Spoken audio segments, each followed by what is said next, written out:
We'll continue to watch it closely. Anthony, thank you. And some breaking news to tell you about tonight. This mugshot that you see right here was released just about 2 hours ago of Fort Bend County Judge K.P. George. He is accused of using a fake social media account to attack himself and other people during an election. Now, we were the first media station to send out a push alert, as you see right here on click2houston.com on our app, about this indictment at about 2:37 this afternoon.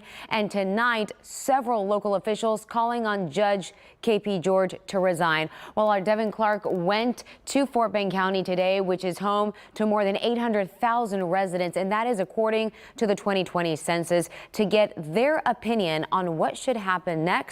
That's all new at 10 o'clock tonight.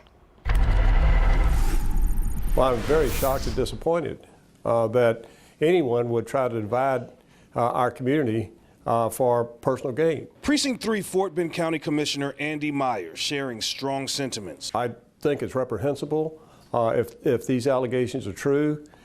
K.P. George needs to, first of all, apologize and then resign from office. His opinion prompted by County Judge K.P. George's indictment for the misdemeanor charge of misrepresenting the identity of a candidate.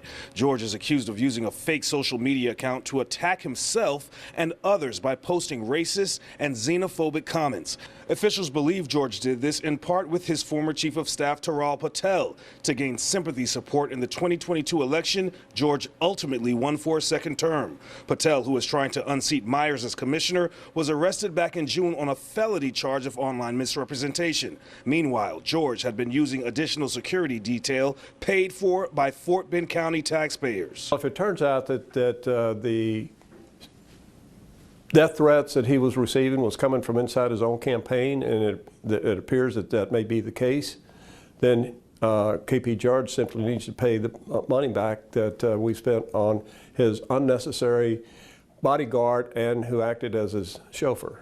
It's one thing to hear from an elected official running for re-election, but we wanted to hear from K.P. George's constituents. So we decided to come to Sugarland Town Square to get their thoughts. What do you think about him possibly pretending to be someone else to get votes and win the election? I think it's the wrong way to do it.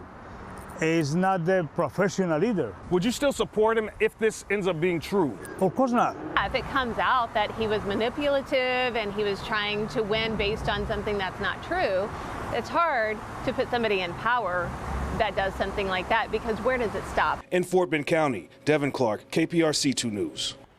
And in a statement, K.P. George says late tonight that although he's disappointed by the charges, he says he voluntarily turned himself in and fully intends to prove his innocence.